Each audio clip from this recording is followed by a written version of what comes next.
Hello guys, मैं विकास सिंह तोमर आप सभी का स्वागत करता हूं आज की इस वीडियो में जो एग्जाम की दृष्टि से काफी हेल्पफुल होने वाला है। दोस्तों, आज हम एमपी टेट 5 मार्च 2022 शिफ्ट फर्स्ट का पेपर करने वाले हैं। दोस्तों, आज हम गणित के कुछ महत्वपूर्ण प्रश्न करने वाले हैं जो एग्जाम की दृष्टि से काफी हेल्पफुल होने वाले हैं। दोस्तों, वीडियो को लास्ट तक जरूर देखें और वीडियो कैसा लगा हो कमेंट करके जरूर बताएं। दोस्तों, अभी तक आपने हमारे चैनल को सब्सक्राइब नहीं किया तो चैनल को सब्सक्राइब जरूर करें और दोस्तों के साथ शेयर करें। दोस्तों, चलते हैं आज के पहले प्रश्न पर। पहला प्रश्न है,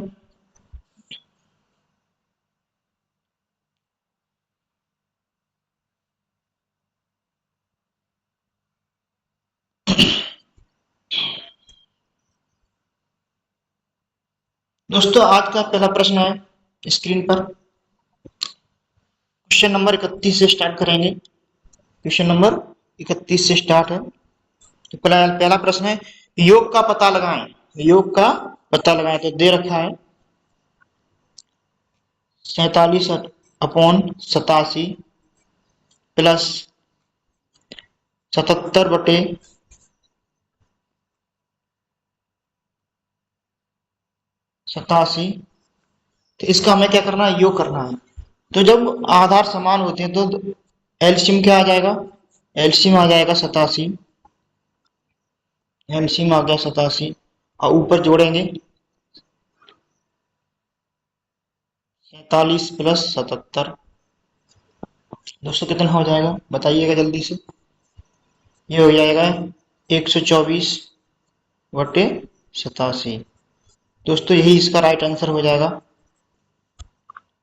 option number A right answer हो जाएगा 124/87। दोस्तों चलते हैं अगले प्रश्न पर। अगला प्रश्न है, प्रश्न को थोड़ा जूम कर देता हूँ।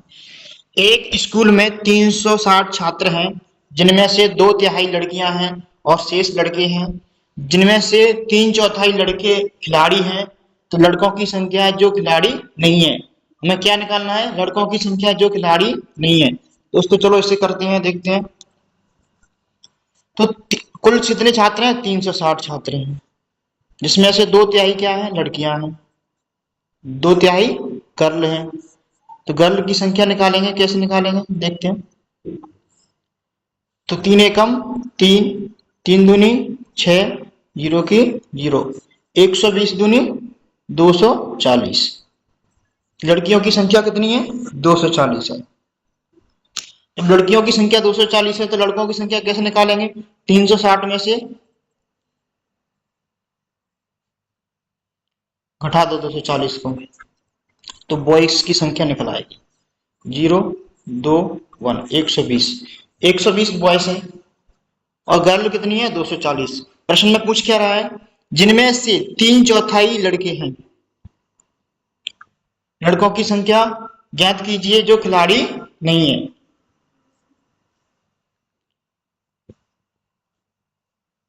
तो 120 का 3/4 कितना हो जाएगा,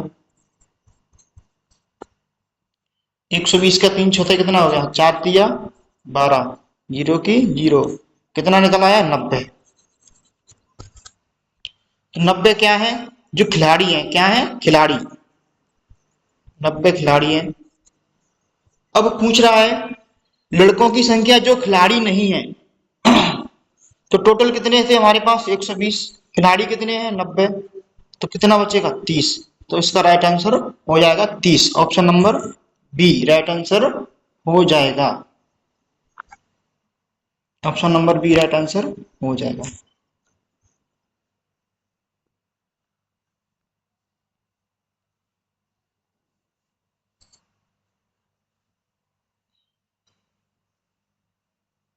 तो दोस्तों इस प्रश्न का राइट आंसर क्या हो जाएगा, ऑप्शन नंबर 30 राइट आंसर हो जाएगा। दोस्तों चलते हैं अगले प्रश्न पर। अगला प्रश्न है,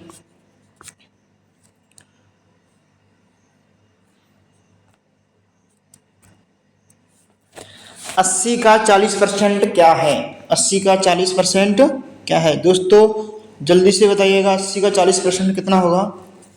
तो परसेंटेज निकालते हैं, 80 का कितना परसेंट, 40%। जब परसेंटेज निकालते हैं तो 100 से क्या देते हैं, भाग। 2 जीरो से दोनों जीरो कट जाएंगी 8 चौके 32, कितना हो जाएगा दोस्तों? राइट आंसर 32 हो जाएगा। Option number A right answer हो जाएगा। दोस्तों चलते हैं अगले प्रश्न पर। अगला प्रश्न है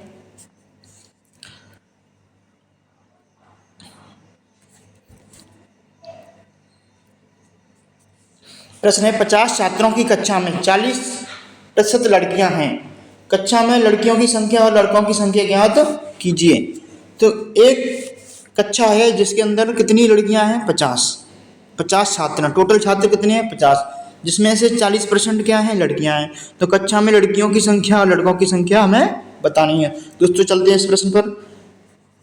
तो 50 का 40% निकालते हैं, कितना हो जाएगा?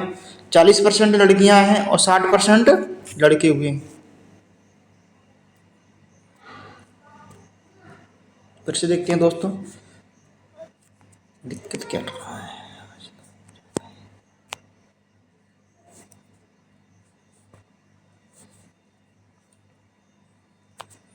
दोस्तों 50 छात्रों की क्लास है। क्लास में टोटल कितने छात्र हैं? 50, जिसमें से 40% गर्ल हैं। क्या हैं? गर्ल हैं। और बॉय की संख्या कितनी है? 60% है। तो दोस्तों 50 का 40% निकाल लो आप,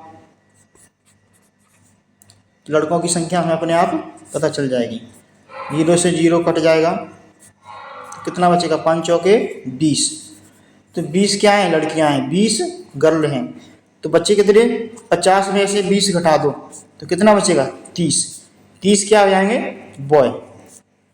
तो 20 लड़कियां और 30 लड़के। तो इसमें ऑप्शन नंबर ए इसका राइट आंसर दे रखा है, लेकिन ये ऑप्शन गलत है, क्योंकि लड़कियों की संख्या कितनी है? लड़कियों की संख्या कितनी है? 20। गर्ल कितनी है? 20। और बॉय कितने हैं? बॉय 3 हो जाएगा। इसका option number D right answer होगा। कौन सा ऑप्शन डी आंसर राइट होगा? डी ऑप्शन राइट हो जाएगा।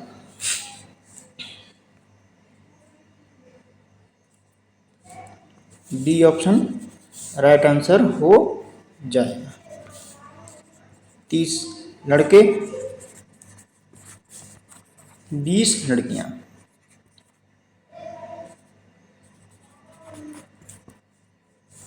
चलते अगले प्रश्न पर। अगला प्रश्न है दोस्तों, अगला प्रश्न है कक्षा 9 की अंतिम परीक्षा में।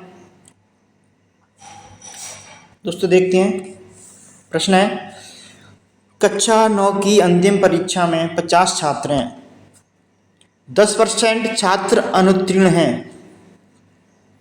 कक्षा 9 में कितने विद्यार्थी उत्तीर्ण हुए? कक्षा 9 में कितने विद्यार्थी उत्तीर्ण हुए? तो दोस्तों जल्दी से बताइए इस प्रश्न का राइट आंसर क्या होगा। करते हैं प्रश्न को। तो कक्षा 9 की अंतिम परीक्षा में 50 छात्र हैं। टोटल कितने छात्र हैं? 50। 10% छात्र अनुत्तीर्ण हैं। 10% छात्र कैसे हैं? अनुत्तीर्ण हैं। तो 10% छात्र 10% निकालेंगे तो परसेंटेज हटाते हैं तो क्या 100 से भाग देंगे, 0 से 0 कट जाएगा। कितना निकल आया? 5। तो अनुत्तीर्ण निकल आए। अनुत्तीर्ण कितने हैं? 5। तो उत्तीर्ण कितने होंगे दोस्तों? टोटल कितने हैं? 50। 50 में से 5 घटाएंगे तो कितने बचेंगे? 45। तो इसका दोस्तों राइट आंसर क्या हो जाएगा? 45 राइट आंसर हो जाएगा। दोस्तों इस प्रश्न को इस तरीके से भी कर सकते थे हम। जैसे एक कक्षा है जिसमें कितने विद्यार्थी हैं? 50 हैं। इसमें से 10% छात्र अनुत्तीर्ण हैं। टोटल हमारा होता है 100%। 10% अनुत्तीर्ण है तो बचा कितना? 90%। तो 50 का 90 निकालते हैं तो कितना निकलेगा? 100 से भाग देंगे, 0 से 0, 5 9 45। इसका 45 राइट आंसर हो जाएगा। चलते हैं अगले प्रश्न पर। अगला प्रश्न है, अगले प्रश्न को देखते हैं।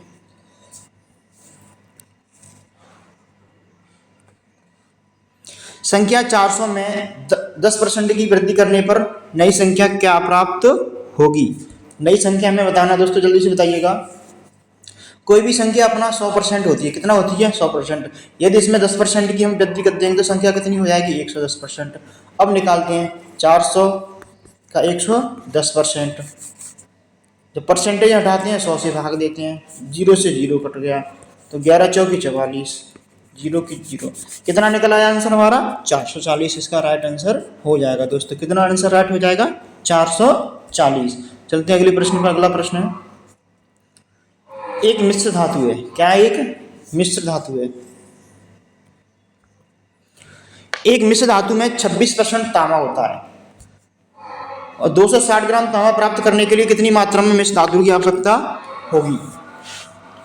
तो दोस्तों जब भी हम कोई चीज निकालते हैं ग्राम में निकालना है, क्या में निकालना है ग्राम में। तो 1 kg में कितना होता है?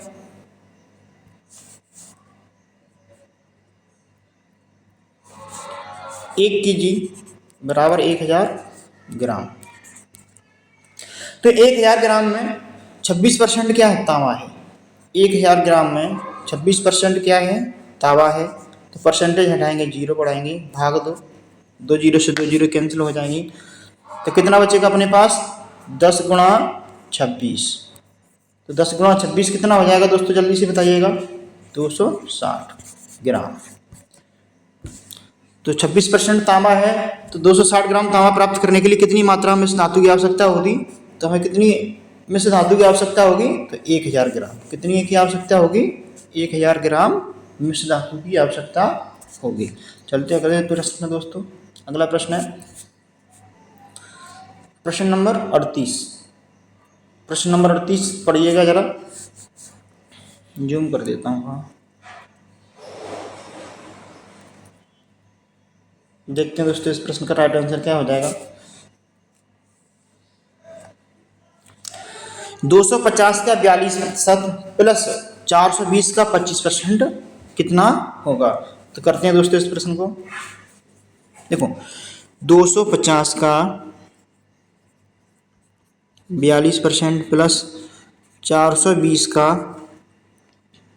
25%, परसेंटेज हटाएंगे, 100 से भाग दो, 0 से 0 कैंसिल, 0 से 0 कैंसिल। अब दोस्तों देखते हैं, 5 से भाग दो, 5 25, 5 दूना 10, 2 से भाग दो, 2 एकम 2, 2 दूनी 4, 2 एकम 2। इधर भी देखते हैं,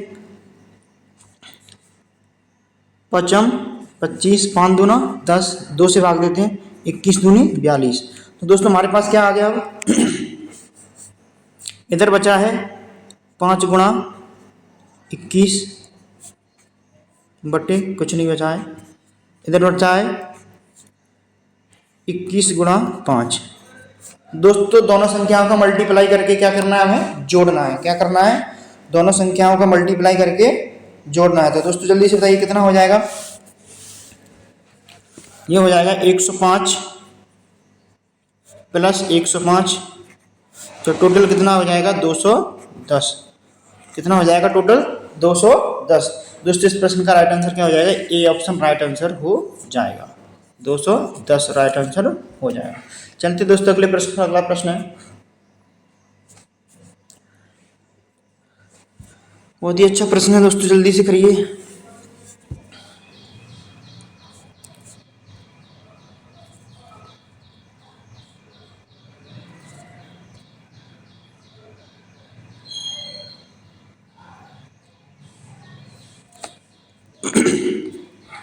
दशमलव को प्रतिशत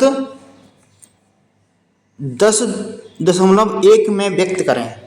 दशमलव को प्रतिशत 10.1 में व्यक्त करें। तो कैसे करेंगे दोस्तों, जल्दी से बताइएगा, इसका आंसर क्या हो जाएगा? राइट दोस्तों इस प्रश्न को कैसे करेंगे, जल्दी से बताइएगा। इस प्रश्न को करेंगे, दशमलव कितना दे रखा है?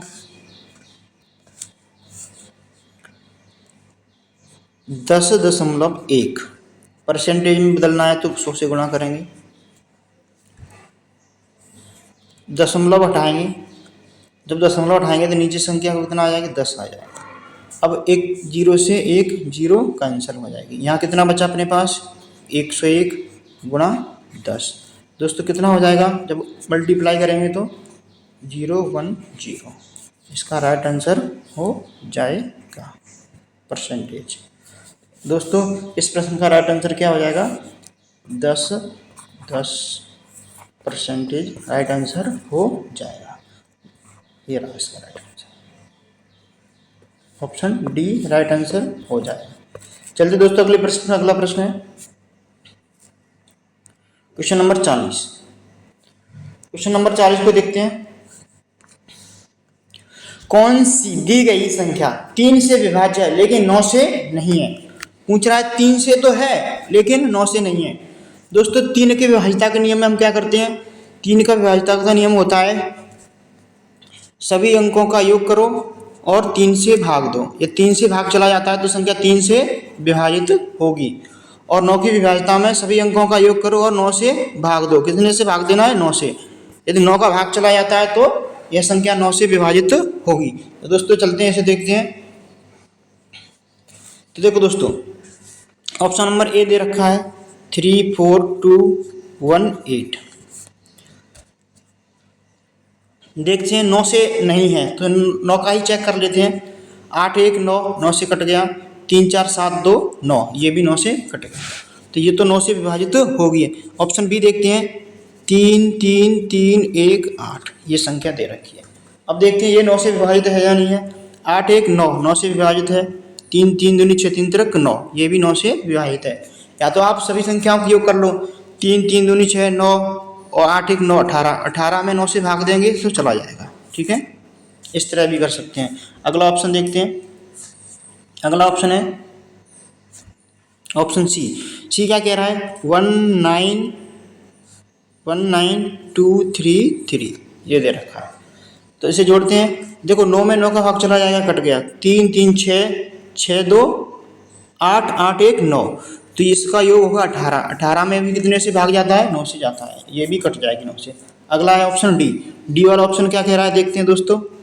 2, 7, 2, 1, 3, इसमें 9 से भाग जा रहा है या नहीं देखते हैं। देखो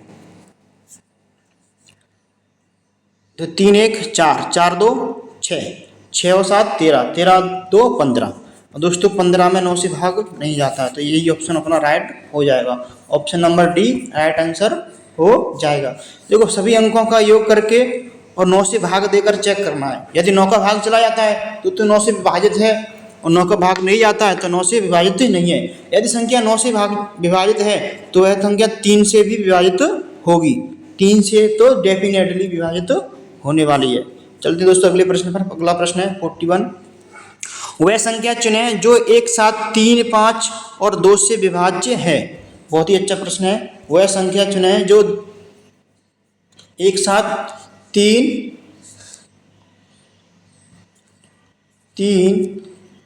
5 और 2 से विभाजित है। तो 2 का विभाज्यता का नियम क्या कहता है? इकाई के अंक में 2 से भाग जाना चाहिए। तो इकाई के अंक में 2 से भाग कहाँ जा रहा है? देखो इकाई का अंक इसका कितना है? ऑप्शन ए का इकाई का अंक 5 है, तो इसमें 2 का भाग जाएगा क्या? नहीं जाएगा, ये 2 से विभाजित नहीं होगी, तो ये ऑप्शन वैसे ही हटा दो। चलो अगला देखते हैं बी। बी में इकाई का अंक कितना है? 5। बी ऑप्शन में भी है, ये भी नहीं 2 से भाग जाएगा, इसमें भी, इसको भी हटा दो। अब ऑप्शन नंबर सी। सी में 0 है, तो 0 में भी 2 का भाग जाता है, देखते हैं इसको भी। ऑप्शन डी क्या है? इसमें भी इकाई अंक 0, तो इसमें भी 2 का भाग जाता है। तो दोस्तों देखते हैं अब ऑप्शन नंबर सी देखते हैं। 5 का भाग जाएगा कि नहीं जाएगा? यदि लास्ट अंक 0 है और 5 हो तो 5 का अंक भाग जाएगा, डेफिनेटली जाएगा। अब देखते हैं 3 का। 3 का जाता है या नहीं? 3 के विभाज्यता का नियम क्या कहता है? 3 का विभाज्यता का नियम कहता है अंकों का योग कितने से विभाजित होना चाहिए? 3 से विभाजित होना चाहिए। तो देखते हैं अंकों का योग करके देखते हैं इसका। अंकों का योग करके देखते हैं इसका। देखो 8, 3, 11, 11, 1, 12 मैं लिख देता हूँ। 8, 3, 1, 2, 4, 0 योग करके देखते हैं। 8 और 3 11, 11, 1, 12, 12, 2 14, 14, 4, 18, 14, 4, 18 और 18 में 3 का भाग जाता है। 3 तरफ का 9, 6, 18, तो यह संख्या विभाजित होगी। यह संख्या विभाजित होगी। ऑप्शन डी भी एक बार के लिए चेक कर लेते हैं। ऑप्शन डी चेक करते हैं। 9, 2, 1, 3, 2, 0। अब इसे देखते हैं अंकों का योग करके, क्या यह 3 से विभाजित होता है क्या? 9 2 11, 11 1 12, 12 3 15, 15 2 17। दोस्तों बताइए क्या 17 में 3 का भाग जाता है? नहीं जाता है। तो ये संख्या, इसका राइट आंसर क्या हो जाएगा? डी ऑप्शन राइट आंसर हो जाएगा। दोस्तों चलते हैं अगले प्रश्न पर। अगला प्रश्न है 13 से विभाज्य है। 13 से विभाज्य है, तो 13 से विभाज्यता का नियम क्या होता है? 13 के विभाज्यता के नियम में हम क्या करते हैं? ऑप्शन ए देखते हैं। देखो 4 1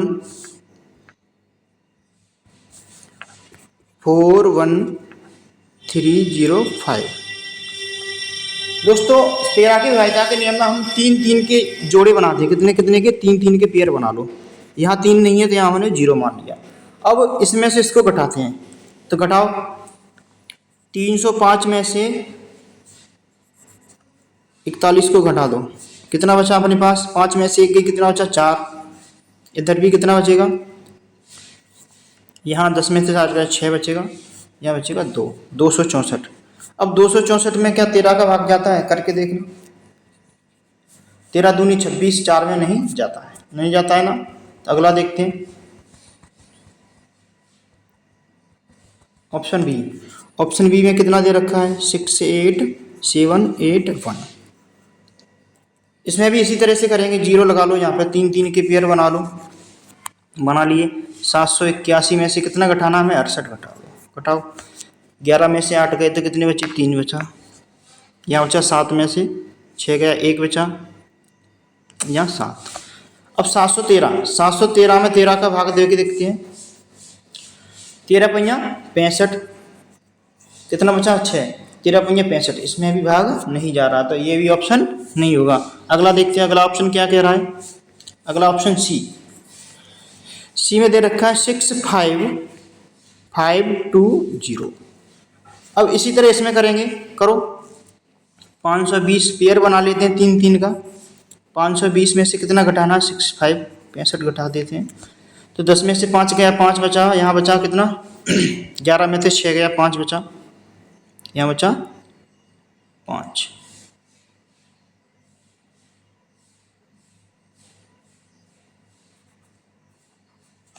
हमारे पास कितना आ गया? 455। अब 455 में हमें कितने का भाग देना है? 455 में भाग देना है 13 का। तो भाग देते हैं। देखो 13 तिया 39, 13 तिया 39। यहाँ कितना बचा? 45 में से 39 गए तो कितने बचेंगे? 6 बचेंगे। 13 पंजा 65। दोस्तों यहाँ भाग चला जाता है, पूरा पूरा भाग जा रहा है। भाग करके देख लेना आप कॉपी पेंसिल से। तो ऑप्शन नंबर सी इसका राइट ऑप्शन हो जाएगा। चलते अगले प्रश्न पर। अगला प्रश्न है निम्न में से कौन 8 से विभाज्य है? निम्न में से कौन 8 से विभाज्य है? दोस्तों जल्दी से बताइए कमेंट करके, इसका आंसर क्या हो जाएगा? विभाज्यता के काफी सारे प्रश्न पूछे गए थे दोस्तों। निम्न में से कौन 8 से विभाज्य है? 8 का विभाज्यता का नियम होता है कि लास्ट 3 डिजिट देखते हैं, लास्ट वाले 3 डिजिट देखते हैं। यदि लास्ट 3 डिजिट में 8 का भाग चला जाता है तो वह संख्या 8 से विभाज्य है। तो देखते हैं इसके लास्ट 3 अंक कौन कौन से हैं। ऑप्शन नंबर ए है 8 5 6 1 2 3 4। 8 से भाग दे के देखते हैं 3 अंक में। 8 दूनी 16, 8 दूनी 16, कितना बचा? 7। तो 8 8 8 9 72, 8 9 72, यहाँ हो जाएगा 74। तो 8 नंबर कितने होते हैं? 72। इसमें भी भाग नहीं जा रहा, 2 शेष बच रहा है। अगला देखते हैं। अगला है लास्ट 3 अंक कितना है? 3 4 2। 8 का भाग देते हैं, 8 चौके 32, बचा कितना? 2। 22 में 8 का भाग नहीं जाता पूरा पूरा, यहाँ भी शेष बचेगा, तो ये भी नहीं होगा ऑप्शन। अगला ऑप्शन है सी ऑप्शन देखते हैं 8 4 0। 840 लास्ट 3 अंक देखते हैं हम। तो 8 से भाग देंगे, 8 एकम 8, 8 पंजा 40। देखो पूरा पूरा भाग चला गया, तो ऑप्शन नंबर सी हमारा राइट आंसर हो जाएगा। लास्ट के 3 अंक में 8 का भाग दे के देखते हैं। यदि 8 का पूरा पूरा भाग जाता है तो संख्या 8 से विभाजित होगी।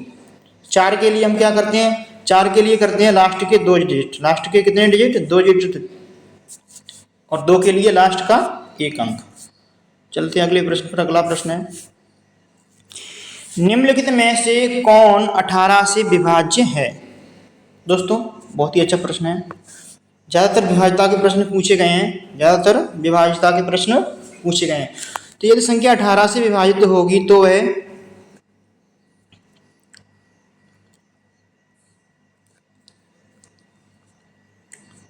2 नंबर 18 होता है, 2 से भी विभाजित होगी और 9 से भी विभाजित होगी। इसकी मल्टीपल करके देख लेते हैं। 2 नंबर 18, वह संख्या किससे विभाजित होगी? 2 से। अब क्या बताइए, 7 2 से विभाजित होता है क्या? नहीं होता ना, इसे घटा दो। देखो एक ऑप्शन तो ऐसे ही हमारे निकाल दिया। अब हमारे पास कितने ऑप्शन बचे? 3 ऑप्शन बचे, A B C। अब एक एक करके देखते हैं। 9 से विभाजिता का नियम क्या होता है? सभी अंकों का योग 9 से विभाजित होना चाहिए। तो देखते हैं ऑप्शन ए क्या 9 से विभाजित है? देखो 9 से ये कट गया, 8 और 2 10, 8 और 2 10 और 10 और 3 13, तो 13 और 5 18। क्या 18 में 9 से भाग जाता है? जाता है। तो ऑप्शन ए राइट आंसर हो जाएगा। यदि सब अंकों का योग करेंगे तो कितना हो जाएगा? 27। 27 में भी 9 का भाग जाता है, 9 तिया 27। आप ऐसे भी काट सकते हो, 9 9 से कट गया, एक बार हटाओ ऐसे, 8 1 9 बचा कितना? 1 5 3 8 1 9। ऐसे जैसे अच्छा लगे वैसे, या तो आप सभी अंकों को योग करके कभी काट सकते हो या बीच बीच में 9 का करके काट सकते हो। चलते हैं अगले प्रश्न पर। अगला प्रश्न है, निम्नलिखित में से कौन 6 से विभाज्य है? निम्नलिखित में से कौन 6 से विभाजित है? तो 6 से विभाजित कौन है?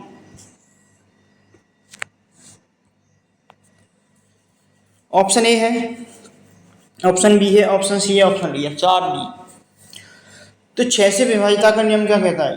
वो संख्या 6 से विभाजित होगी तो वह कैसे विभाजित होगी? 6 का मल्टीपल क्या होता है? 2 इंटू 3। तो यह संख्या 2 से भी विभाजित होगी और 3 से भी विभाजित होगी। अब 2 की विभाजिता के लिए क्या करते हैं हम? इकाई का अंक देख लेते हैं। देखो इसमें 7 दे रखा है, इसमें भी 7 दे रखा है, तो बी ऑप्शन तो खत्म, हटाओ। अब हमारे पास 3 ऑप्शन बचे। तो देखो हम लास्ट डी ऑप्शन देखते हैं। 3 की विभाजिता से भाग देकर देखते हैं। 3 4 2 7 8 9 और 0 0, ये संख्या दे रखी है। तो क्या इसमें 3 का भाग जाता है? करके देखते हैं। देखो 3 से 3 खत्म, 3 एकम 3 1 बची, 3 एकम 3 1 बची, 3 दूनी 6 1 बची, यहाँ हो गया 3 तरफ का 9 और ये भी। दोस्तों ये संख्या 3 से विभाजित हो रही है। कैसे विभाजित हो रही है? 3 से। तो option number D right answer हो जाएगा। चलते हैं अगला प्रश्न। अगला प्रश्न क्या कहता है, निम्नलिखित में से कौन 13 से विभाज्य है? 13 से विभाज्य है। क्वेश्चन नंबर है 46। तो अभी अभी हमने देखा था 13 का विभाज्यता का नियम क्या कहता है।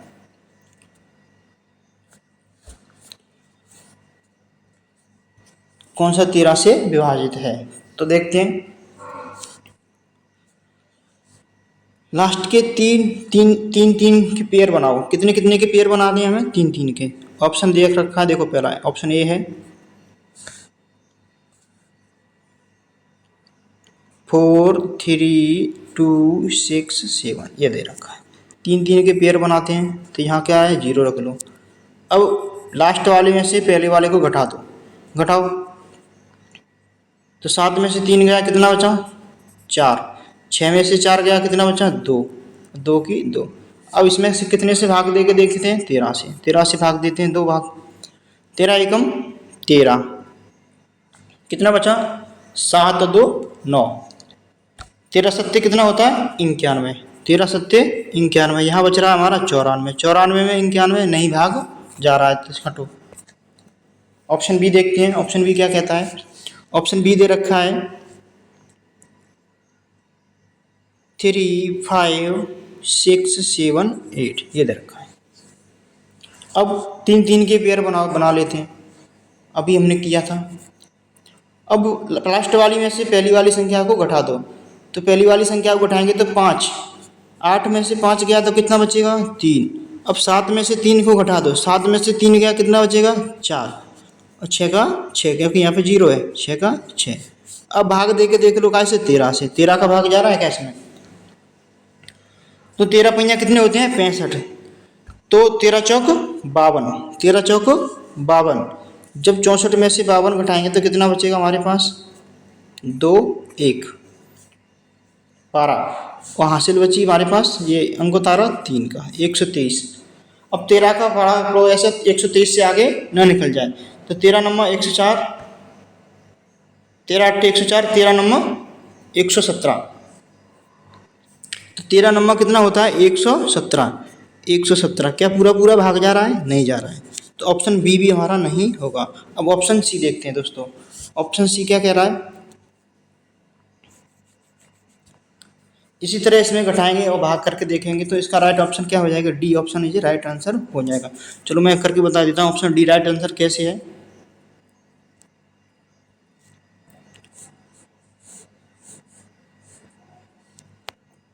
ऑप्शन डी देखते हैं, ऑप्शन डी क्या कह रहा है, 392613, 392613। देखो यहाँ भी 3 3 से पेयर बनाते हैं, पेयर बन रहा है, अच्छे से बन गया, ठीक है।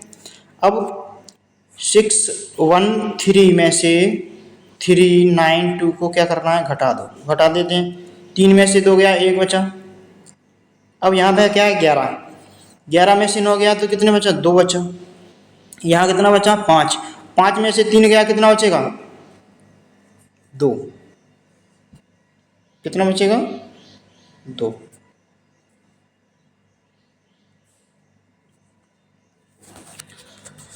अब 221 आ गया हमारे पास, कितना आ गया 221। अब 221 में 13 से भाग दो, ऐसे भी भाग करके कर सकते हो आप। 13 एकम 13, यहाँ पर कितना बचेगा, देखो 12 में से 3 गया था कितना बचेगा 9, हासिल 1, 13 सत्ते 91, तो यहाँ पूरा पूरा भाग जा रहा है, तो ऑप्शन हमारा डी राइट आंसर हो जाएगा। चलते हैं दोस्तों अगले प्रश्न पर। अगला प्रश्न है,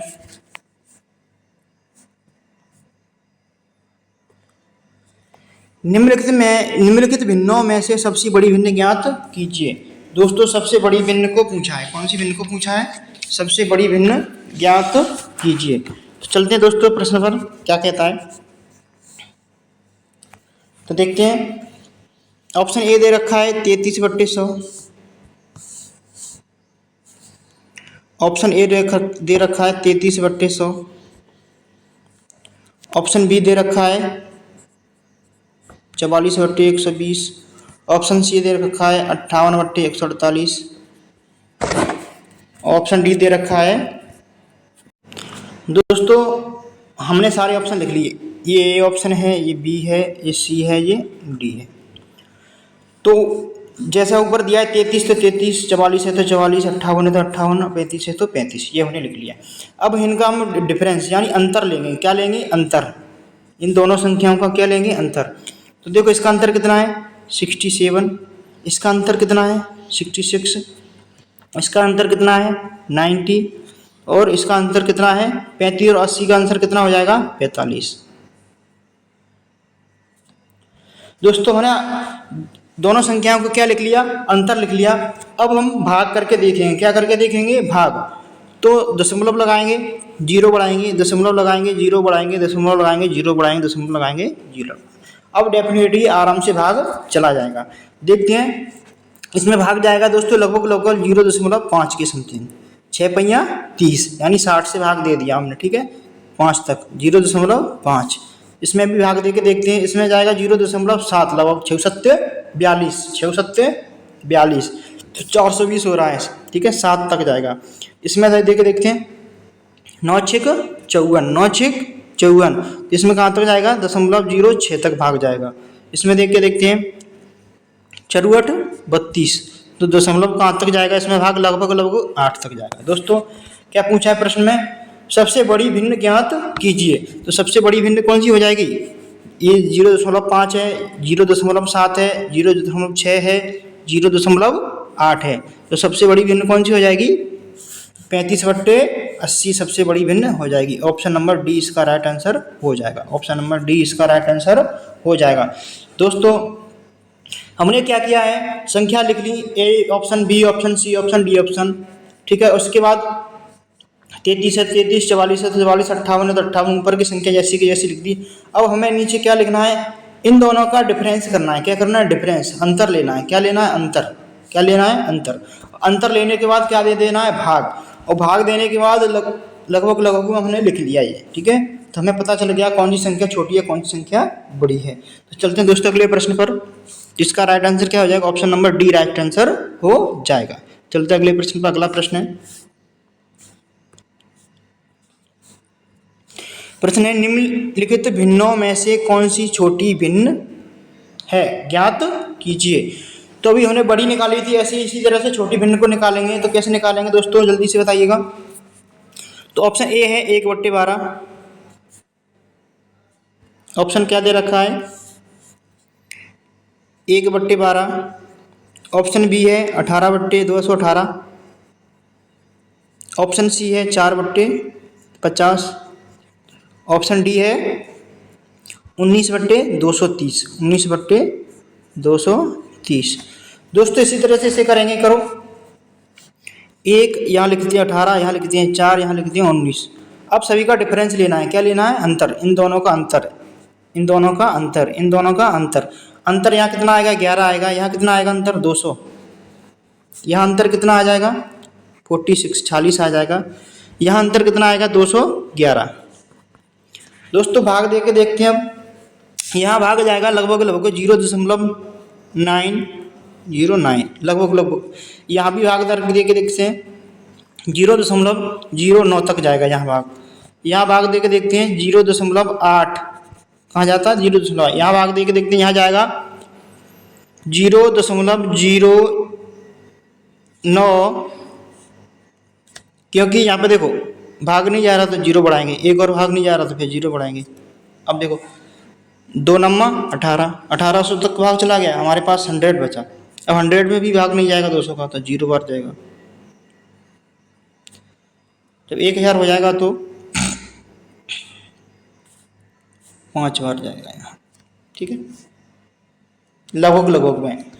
तो मैं बताना है सबसे छोटी संख्या कौन सी है, सबसे छोटी संख्या कौन सी है। तो सबसे छोटी कौन सी है, तो दोस्तों जल्दी से बताइएगा सबसे छोटी संख्या कौन सी हो जाएगी।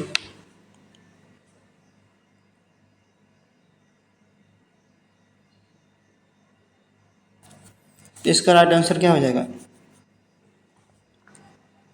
सी ऑप्शन राइट आंसर हो जाएगा। सबसे छोटी संख्या कौन सी होगी, 0.8 सबसे छोटी संख्या होगी।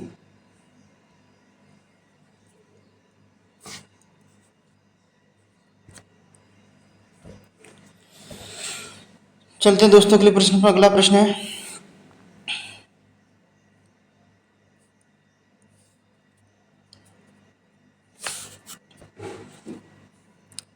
घन का आयतन जिसका किनारा कितना है, 3 है।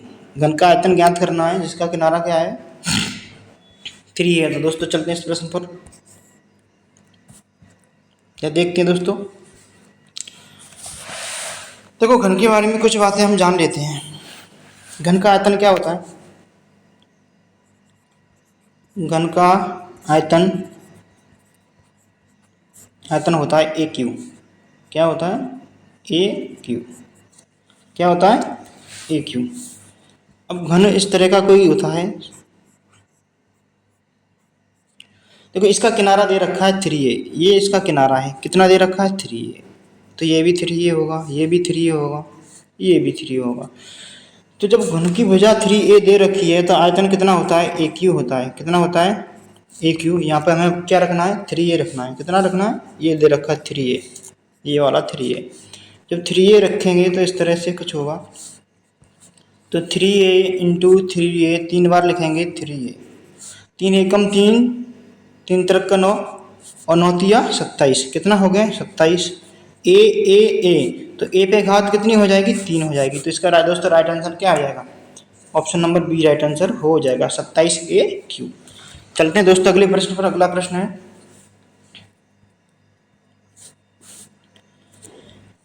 एक नियमित पंचभुज का परिमाप 1550 मीटर है।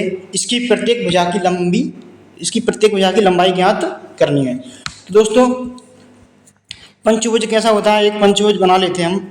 तो दोस्तों पंचभुज कुछ ऐसा होता है दोस्तों, 1 2 3 4 5। इसके अंदर कितनी भुजाएं हैं? 5। तो जब भी हम किसी का परिमाप निकालते हैं, त्रिभुज हो या चतुर्भुज हो, वर्ग हो, स्क्वायर हो, किसी का भी स्क्वायर निकालते हैं, तो परिमाप निकालने का फॉर्मूला क्या होता है? सभी भुजाओं का योग, सभी भुजाओं का योग, सभी भुजाओं का योग। ये त्रिभुज का परिमाप निकालेंगे, तो कितना हो जाएगा? 3a, क्योंकि इसके अंदर 3 भुजाएं हैं। चतुर्भुज का परिमाप निकालेंगे तो कितना हो जाएगा? क्या हो जाएगा? वर्ग का परिमाप निकालेंगे तो कितना हो जाएगा? 4a, क्योंकि भुजा हमने a मान ली। क्या मान ली? यहाँ पे a मान रखी है। क्या मान रखी है? a। और पंचभुज का निकालेंगे तो क्या हो जाएगा? पंचभुज का कितना हो जाएगा? 5a। क्या हो जाएगा? 5a, सभी भुजाओं का योग। तो चलते हैं प्रश्न पर। हमें पंचभुज का निकालना है। तो पंचभुज का परिमाप होता है, पंचभुज का परिमाप 5a। कितना होगा? 5a। अब पंचभुज का परिमाप दे रखा है, कितना दे रखा है? 1550 बराबर कितना है? 5a। अब a की वैल्यू निकालनी है, 5 से भाग दो। 1550 में 5 से भाग देंगे, 5 दिया 15, 5 एकम 5 और 0 की 0, तो कितना आ गया? 310। a बराबर कितना आ गया? 310। देखो 310, 150, 100 ऑप्शन दे रखे, तो हमारा ए ऑप्शन राइट आंसर हो जाएगा। 310 ए ऑप्शन राइट हो जाएगा। इसका आंसर क्या होगा? 310 हो जाएगा। चलते अगले प्रश्न पर। अगला प्रश्न है, एक वर्ग का विकर्ण 1 सेंटीमीटर है। निम्नलिखित में से कौन वर्ग के विकर्ण के क्षेत्रफल को दर्शाता है? क्या कह रहा है? कौन विकर्ण के क्षेत्रफल को दर्शाता है? तो कौन दर्शा रहा है इसमें? इसमें पूछा है दर्शाता है। तो चलते हैं, देखो वर्ग का क्षेत्रफल क्या होता है? वर्ग का क्षेत्रफल क्या होता है? भुजा गुणा भुजा, भुजा गुणा भुजा, या ऐसे लिख सकते हैं। मान लो भुजा हमने ए मानी, क्या मानी? ए, तो ए स्क्वायर हो गया। क्या हो गया? ए स्क्वायर। अब वर्ग का विकर्ण क्या होता है? वर्ग का विकर्ण होता है a√2, a√2। और वर्ग का क्षेत्रफल क्या होता है? वर्ग का क्षेत्रफल वो तो हो ही गया, ए स्क्वायर या भुजा गुणा भुजा। अब वर्ग का क्षेत्रफल यदि विकर्ण दिया है तब वर्ग का क्षेत्रफल विकर्ण दिया है तब, तो विकर्ण का स्क्वायर क्या हो जाएगा? विकर्ण का स्क्वायर बट्टे 2, ये इसका फॉर्मूला होता है। मान लो विकर्ण यहाँ पर क्या दे रखा है? 1 सेंटीमीटर। क्या दे रखा है? 1 सेंटीमीटर। तो इसमें ऐसा कोई ऑप्शन है नहीं। इसमें बोला है क्या दर्शाता है, तो क्या दर्शाता है? तो इसकी जगह पर हम क्या मान लेंगे? 1 मान लेंगे। क्या मान लेंगे? 1। दोस्तों अच्छे से बता देता हूँ, वर्ग का क्षेत्रफल का फॉर्मूला होता है विकर्ण का वर्ग बट्टे 2। अब विकर्ण को यहाँ पर विकर्ण कितना दे रखा है? 1 सेंटीमीटर। जैसे दोस्तों 1 सेंटीमीटर हम जैसे ही विकर्ण रखेंगे यहाँ पे बटे में 2, इसका क्या आ जाएगा? 1/2, 1/2। लेकिन ऐसा ऑप्शन यहाँ कोई है नहीं, तो हम इसकी जगह पे क्या मान लेंगे? ए मान लेंगे। क्या मानेंगे? ए। क्या मानेंगे? ए। 1/2, तो क्या हो जाएगा? ए स्क्वायर बट्टे 2। इसका राइट आंसर हो जाएगा। Option number C right answer हो जाएगा। चलते हैं दोस्तों अगले प्रश्न पर। अगला प्रश्न है, 28 सेंटीमीटर त्रिज्या के आधार के एक वृत्ताकार तार को एक वर्ग बनाने के लिए मोड़ा जाता है। देखो एक लंबा तार है, एक लंबा क्या है? तार है। तार को मोड़ करके क्या बनाया जा रहा है? वर्ग बनाया जा रहा है। ऐसे लंबा तार है, एक लंबा तार है और तार को मोड़ करके क्या बनाया जा रहा है? वर्ग बनाया जा रहा है। तो वृत्त का क्षेत्रफल और वृत्त का क्षेत्रफल में अनुपात अनुपात पूछा है। क्या पूछा है? वृत्त का क्षेत्रफल और इन दोनों के बीच में क्या पूछा है? अनुपात पूछा है। चलते हैं दोस्तों इस प्रश्न पर, काफी अच्छा प्रश्न है। तो दोस्तों पहले परिमाप निकालेंगे। क्या निकालेंगे? परिमाप। त्रिज्या दे रखी है, क्योंकि वृत्त का परिमाप निकालेंगे तभी तो पता चलेगा तार की लंबाई, और तार की लंबाई निकालना है तो हमें सबसे पहले क्या निकालना पड़ेगा? परिमाप। तो परिमाप निकालने के लिए फॉर्मूला क्या होता है? 2πr। वृत्त की परिधि क्या होती है? 2πr। अब त्रिज्या कितनी दे रखी है? r बराबर 28 सेंटीमीटर। कितनी दे रखी है? 28। चल रखो 2 गुणा 28, 2 गुणा 22/7 गुणा 28। 7 से भाग देंगे, 7 चौके 28, 4 बार जाएगा। देखो 22 चौके 88, 88 दूनी 176, 176 हो गया। कितना आ गया? तार की लंबाई कितनी है? 176। अब वर्ग, वर्ग का परिमाप क्या होता है? 4a। 4a। प्रश्न में कह रहा है जो वृत्त की परिधि है वही वर्ग का क्या है? परिमाप है। यानी वृत्त की जो लंबाई है, तार की लंबाई है, उसी से क्या बनाया जा रहा है? वर्ग बनाया जा रहा है। तो लंबाई दोनों की क्या होनी चाहिए? बराबर होनी चाहिए। तो 4a परिमाप कितना हो जाएगा? 167, 176 4a। जब 4 से भाग देंगे तो कितनी बार जाएगा? 4 चौके 16, बची कितनी? 1, 4 चौक 16। तो a का मान कितना निकला है हमारे पास?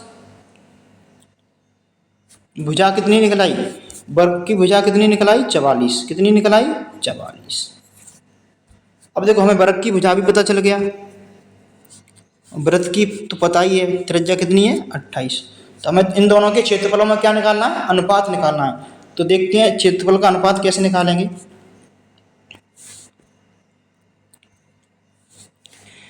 ये रहा वर्ग, ये रहा, ये है वृत्त, ये है वर्ग। दोस्तों सही से बना देता हूं। इसकी भुजा दे रखी है 44 हमारे पास, अभी निकाली थी हमने। इसकी त्रिज्या कितनी दे रखी है? 28 सेंटीमीटर। कितनी दे रखी है? 28 सेंटीमीटर। अब इन दोनों का क्या निकालना है? हमें अनुपात निकालना है। तो इसका फॉर्मूला क्या होता है? एरिया का फॉर्मूला होता है πr²। इसका क्या होता है? इसका होता है भुजा गुणा भुजा a²। क्या होता है? a²। निकालते हैं, चलो। 22/7 गुणा 28 गुणा 28, इधर हो जाएगा 44 गुणा 44। 7 से भाग देंगे, 7 चौके 28। अब देखो ये दोनों तुलना में है तो इन्हें ऐसे काट सकते हैं, तो काट दो। 4 एकम 4, 4 एकम 4, कट गया। 4 से काट दिया। अब देखो 22 से इसे काट दो, 22 दूना 44। तो यहाँ पर कितना निकला है हमारा? 11 दूनी 22। कितना निकला है? 22। यहाँ पर कितना निकला है? बचा हमारे पास 28। अब फिर से देते हैं भाग 2 से। 2 एकम 2, 2 दूना 4, यहाँ भी 2 एकम 2 और 2 दूनी 2 एकम 2, 2 एकम 2। यानी इसका आंसर क्या हो जाएगा? 14:11। 14:11। तो दोस्तों क्या पूछा? क्षेत्रफल, वृत्त के क्षेत्रफल से अनुपात ज्ञात कीजिए। वर्ग के क्षेत्रफल, तो वर्ग का कितना निकला हमारा? 11। वर्ग का कितना निकला था? 11। और वृत्त का कितना है? वृत्त का निकला है 14। कितना निकला है? 14। तो 11:14 इसका राइट आंसर हो जाएगा। Option number D is right answer हो जाएगा। चलते हैं दोस्तों अगले प्रश्न पर। अगला प्रश्न है कक्षा 1 और 2 के गणित शिक्षण और अधिगम के लिए निम्नलिखित में से कौन सा सही है? दोस्तों प्रश्न को जूम कर देता हूं। कक्षा 1 और कक्षा 2 में केवल गणित के मौखिक प्रश्नों को कराया जाना चाहिए। देखो दोस्तों इसमें क्या कह रहा है? केवल मौखिक प्रश्नों को कराया जाना चाहिए। केवल, ऑप्शन गलत हो जाएगा। ऑप्शन बी क्या कह रहा है? गणित का अन्य विषयों जैसे कि भाषा, कला इत्यादि से समाकलन किया जाना चाहिए। सत्य बात है। गणित को किसी अन्य विषय से जोड़ करके पढ़ाया जाना चाहिए। इसका ऑप्शन बी राइट आंसर हो जाएगा। चलते दोस्तों अगले प्रश्न पर। अगला प्रश्न है, गणित में गणितीय मनोरंजन क्रियाकलाप तथा चुनौतीपूर्ण ज्यामितीय पहेलियां संबंधी क्रियाकलाप महत्वपूर्ण है क्योंकि ऑप्शन ए है विद्यार्थियों को उनकी गणित कक्षा की एकरूपता तथा दैनिक चर्या के कारण होने वाली ऊब से बाहर लाते हैं। वे प्रतिभाशाली विद्यार्थियों को उचित अवसर प्रदान करते हैं। ऑप्शन सी है वे प्रत्येक शिक्षार्थी की स्थानिक व विश्लेषणात्मक योग्यता के संवर्धन में सहायता करते हैं। ऑप्शन डी है वे गणित में कम सफल विद्यार्थियों तथा मंद गति से सीखने वाले शिक्षार्थियों में रुचि उत्पन्न कराने में सहायक होते हैं। दोस्तों इस प्रश्न का राइट आंसर क्या हो जाएगा? इस प्रश्न का राइट आंसर हो जाएगा सी ऑप्शन। कौन सा हो जाएगा? C option is right answer हो जाएगा। वे प्रत्येक शिक्षार्थी को स्थानिक व विश्लेषण योग्यता से संवर्धन कराने में सहायता करते हैं या सहायक होते हैं। देखो, मनोरंजन और क्रियाकलाप चुनौतीपूर्ण ज्यामितीय पहेलियां संबंधी क्रिया महत्वपूर्ण है क्योंकि वे शिक्षार्थी को क्या करते हैं? विश्लेषण करने की योग्यता में संवर्धन में सहायता करते हैं। चलते हैं अगले प्रश्न पर। अगला प्रश्न है, निम्नलिखित में से प्राइमरी कक्षाओं में रेखागणित के अध्ययन का कौन सा भाग पढ़ाया जाता है? दोस्तों जूम कर देता हूं। ऑप्शन ए है औपचारिक रेखागणित, ऑप्शन बी है अनौपचारिक रेखागणित। तो ऑप्शन ए दे रखा है केवल एक, ऑप्शन बी दे रखा है केवल दो, ऑप्शन सी दे रखा है एक और दो दोनों, ऑप्शन डी है ना ही तो एक है ना ही दो है। तो दोस्तों इस प्रश्न का राइट आंसर क्या हो जाएगा? इस प्रश्न का राइट आंसर ऑप्शन बी हो जाएगा। देखो, छोटे बच्चे हैं, छोटे बच्चों को हमें रेखागणित पढ़ाना है तो हमें औपचारिक रेखागणित का उपयोग नहीं करते हैं, हम अनौपचारिक रेखागणित का उपयोग करते हैं। जैसे क्लास में वस्तुएं पड़ी हैं उनसे बच्चों से दिखा के अनौपचारिक, जैसे हाथ हो गया, बच्चे से हाथ से बताएंगे कि ये ऐसे करके नापते हैं, इसे ऐसे करके रखो, इस पर हाथ करके रखो, तो कितना लंबा है कितना छोटा है, इस तरह की करके हम बच्चों को पढ़ाते हैं। तो अनौपचारिक रेखागणित का उपयोग करते हैं, प्राथमिक कक्षा में अनौपचारिक रेखागणित का करके प्रयोग करके पढ़ाया जाता है। चलते हैं दोस्तों अगले प्रश्न। अगला प्रश्न है, एक शिक्षक गणित कक्षा में समुदाय और भागीदारी की भावना को बढ़ावा देने की कोशिश कर रहा है, जैसे उसे नहीं करना चाहिए। शिक्षक को क्या नहीं करना चाहिए? ऑप्शन ए है एक दूसरे के विचार को संबंधित करने के लिए छात्रों को प्रोत्साहन करना चाहिए। एक दूसरे को करना चाहिए, अच्छी बात है। कई स्तरों के साथ जुड़े कार्य करना चाहिए, ये भी अच्छी बात है। शुरू करने के लिए प्रश्न को हल करने हेतु रणनीति प्रदान करना चाहिए। शुरू कराने के लिए प्रश्न को हल करने हेतु रणनीति प्रदान करना चाहिए। अब प्राइमरी स्कूल का बच्चा है, क्या उसे आप रणनीति, बहुत बड़ी रणनीति दे दोगे क्या करने के लिए? ऐसा तो नहीं करना चाहिए। बच्चे हैं, बच्चों के हिसाब से पढ़ाना चाहिए उन्हें, हम बहुत बड़ी रणनीति नहीं देंगे प्रश्न हल करने के लिए। तो ऑप्शन सी जिसका राइट आंसर हो जाएगा। अगला प्रश्न देखते हैं। अगला प्रश्न है, गणित पाठ्यक्रम के लिए छात्रों में रुचि और प्रेरणा की कमी को छोड़कर नीचे दिए कारणों का एक परिणाम है। तो क्या परिणाम है? पहला नंबर दे रखा है प्रतीकात्मक भाषा की प्रधानता, ऑप्शन 2 दिया है गहराई से समझ, 3 नंबर दिया है प्रक्रियाओं की प्राथमिकता और सूत्रों का स्मरण। दोस्तों इस प्रश्न का राइट आंसर क्या हो जाएगा? जल्दी से बताइएगा। देखो, ऑप्शन ए है एक केवल, ऑप्शन बी है 2, ऑप्शन सी है 1 और 2 और 3, ऑप्शन डी है 1 और 3। दोस्तों इस प्रश्न का राइट आंसर क्या होगा? जल्दी से बताइएगा। इस प्रश्न का राइट आंसर बी ऑप्शन हो जाएगा। कौन सा ऑप्शन हो जाएगा? गहराई से समझ। बच्चों को अच्छे से समझाना चाहिए, बच्चों को ऐसे ना कि उन्हें सूत्र याद कराना चाहिए, सूत्र वाला तो होगा ही नहीं। ना ही बच्चों को सिंबल वाली भाषा, हायर लेवल की भाषा को थोड़ी ना बताएंगे बच्चों को। सिंबल है कि ये सिग्मा है, ये वो है, ये फलाना है, ये दिखाना है, इस तरह की भाषा को नहीं बताएंगे। तो गहराई से समझाएंगे बच्चों को। क्या करेंगे?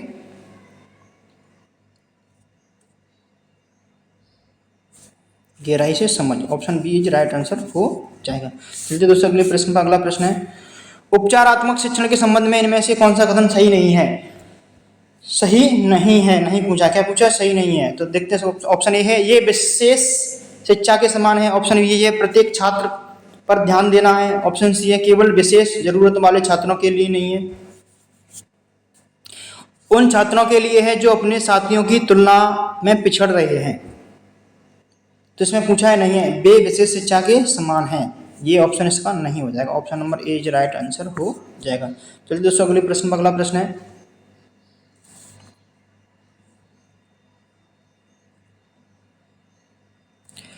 एक शिक्षक द्वारा घटना तथा तथ्यात्मक विवरण को रिकॉर्ड करने और विद्यार्थियों को वास्तविक रूप से समझने में मदद करने के लिए उपयोग किए जाने वाली एक खुला उपकरण है। हम इनमें से किसे संदर्भित कर रहे हैं? ऑप्शन ए है रेटिंग स्केल, ऑप्शन बी है अवलोकन, ऑप्शन सी है चेकलिस्ट, ऑप्शन डी है दिए गए विकल्प में से कोई नहीं।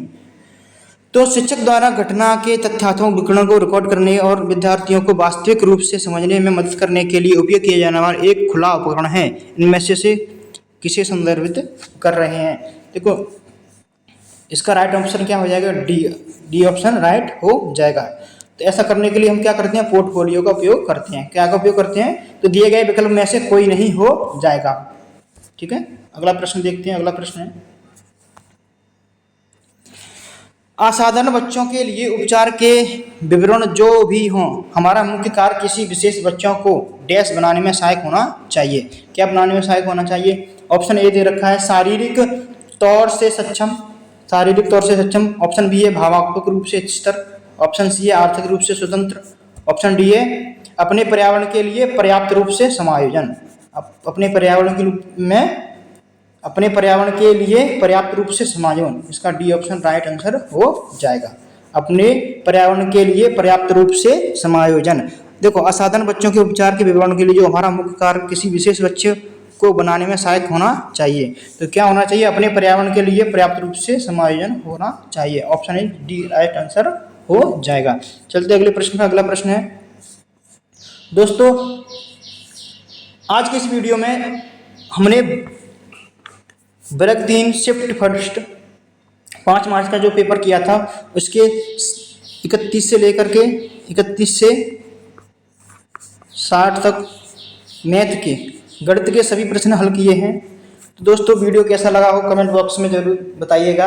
यदि वीडियो अच्छा लगा हो तो अपने दोस्तों के साथ भी शेयर कीजिएगा, और आपने हमारे चैनल को अभी तक सब्सक्राइब नहीं किया है तो चैनल को सब्सक्राइब जरूर करें, और अपनी राय कमेंट बॉक्स में जरूर दें। धन्यवाद। जय हिंद, वंदे मातरम।